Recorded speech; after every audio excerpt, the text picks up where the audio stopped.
कुछ कॉन्सेप्ट जो से होते हैं अपना लाइफ को अच्छा जीने के लिए काफ़ी ज़्यादा ज़रूरी होते हैं।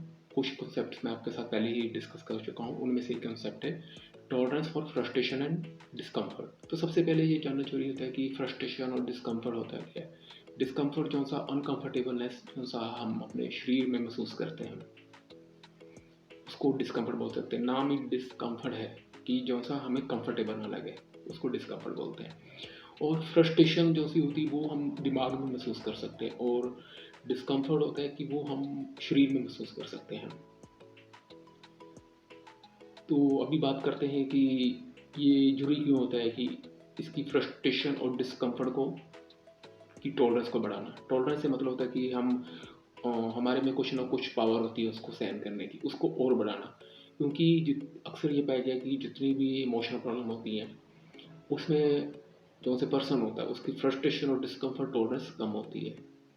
तो जब उनकी टॉलरेंस को बढ़ाया जाता है तो इस चीज़ के चांसेस बहुत ज़्यादा कम हो जाते हैं कि उनको डिप्रेशन, एंजाइटी या दूसरी प्रॉब्लम होगी, या इवन बिहेवियरल प्रॉब्लम होती है जैसे प्रोक्रेस्टिनेशन होती है। कई बार वो नॉन असर्टिवनेस होता है, वो खास करके एडिक्शन में फ्रस्ट्रेशन और डिस्कम्फर्ट टॉलरेंस का काफ़ी अच्छा रोल है। तो अब इसको क्वेश्चन ये होता है कि अब इसको डेवलप कैसे किया जाए फ्रस्ट्रेशन और डिस्कम्फर्ट टॉलरेंस को। इसके लिए तो पहले हमें दो चीज़ों पे काम करना पड़ेगा। एक चीज़ तो ये है कि हमें अपनी सोच पे काम करना पड़ेगा कि सोच हमारी क्या होनी चाहिए कि मैं डिस्कम्फर्ट या फ्रस्ट्रेशन टॉलरेट कर सकता हूँ। क्योंकि जो से लोग ये सोचते होते हैं कि मैं फ्रस्ट्रेशन या डिस्कम्फर्ट को टॉलरेट नहीं कर सकता हूँ, वो अक्सर ये पाया गया कि एडिक्शन की तरफ चले जाते हैं, एंशियस रहते हैं, एंजाइटी में रहते हैं, तो उनमें पेशेंस भी काफ़ी कम होती है।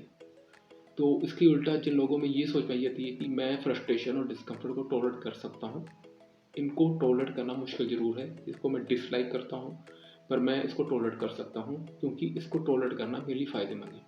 मेरे लिए इसलिए फ़ायदेमंद है क्योंकि इससे मेरे को एंजाइटी, डिप्रेशन या दूसरी टाइप की प्रॉब्लम जैसे एडिक्शन होगी, बिंज ईटिंग होगी, वो नहीं होगी। तो इसके लिए हमें इस चीज़ के लिए रेडी होना विलफुली कि हाँ मैं टॉलरेट करूँगा। क्योंकि अक्सर ऐसे क्लाइंट आते हैं कि जो सा डिस्कम्फर्ट और फ्रस्ट्रेशन को टॉलरेट करने के लिए तैयार होते हैं, सिर्फ तैयार ही होते हैं, पर वो कहते हैं कि हम टॉलरेट करेंगे पर अभी नहीं करेंगे, बाद में कभी करेंगे। इसलिए अगर आप चाहते हैं कि आपकी लाइफ अच्छी हो तो उसके लिए आपको अपनी फ्रस्ट्रेशन और डिस्कम्फर्ट टॉलरेंस को बढ़ाना पड़ेगा। जैसे कि एग्जांपल के लिए कुछ एडिक्शन के पेशेंट आते हैं, तो वो कहते हैं कि हम टॉलरेट नहीं कर सकते जब अर्जिस पैदा होती है। तो उसका एक ही सीक्रेट है इस चीज़ को क्रैक करने का कि धीरे धीरे करके अपना डिस्कम्फर्ट और फ्रस्ट्रेशन टॉलरेंस को बढ़ाया जाए। ऐसे प्रोक्रेस्टिनेशन के केसेस में भी होता है कि पर्सन को लगता है कि उस केस में जो सी डिफ़िकल्टी है टास्क में, जो सा उनको डिस्कम्फर्ट सहन करना पड़ेगा, वो सहन नहीं कर सकते। तो जब उनसे ये क्वेश्चन पूछा जाता है कि अगर उनको कुछ उस चीज़ डिस्कम्फर्ट या फ्रस्ट्रेशन को टॉलरेट करने के लिए कुछ ऐसी चीज़ दी जाए जो सी जिसकी बहुत ही वैल्यू हो उनके लिए, तो क्या तैयार होंगे? तो अक्सर उनका जवाब होता है हाँ।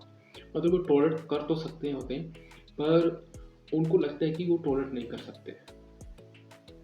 तो जब उनसे बात की जाती है तो वो इस चीज़ के लिए कन्विंस हो जाते हैं कि हाँ वो टॉलरेट कर सकते हैं, और उस चीज़ को टॉलरेट करते हैं तो उनकी जो सी प्रॉब्लम होती है, चाहे वो एंजाइटी हो, डिप्रेशन हो या दूसरी इमोशनल प्रॉब्लम, उसमें काफ़ी इंप्रूवमेंट पाई जाती है। तो उसके पीछे उनकी ये सोच होती है कि हाँ मैं सहन कर सकता हूँ, मैं मरूंगा नहीं। क्योंकि आज तक कोई भी पर्सन फ्रस्ट्रेशन और डिस्कम्फर्ट की वजह से मरा नहीं है कभी। तो अपने आप से क्वेश्चन पूछ सकते हैं, ये कहाँ पे लिखा होगा कि मैं फ्रस्ट्रेशन और डिस्कम्फर्ट को सहन नहीं कर सकता हूँ, मैं उसको टॉलरेट नहीं कर सकता हूँ। हाँ मुश्किल ज़रूर होगा, पर मैं कर सकता हूँ। तो अगर आपको लगता है कि आप में फ्रस्ट्रेशन या डिस्कम्फर्ट जो सा टॉलरेट करने का पावर कम है, तो आप किसी साइकोलॉजिस्ट की हेल्प ले सकते हैं, वो आपकी हेल्प कर सकते हैं।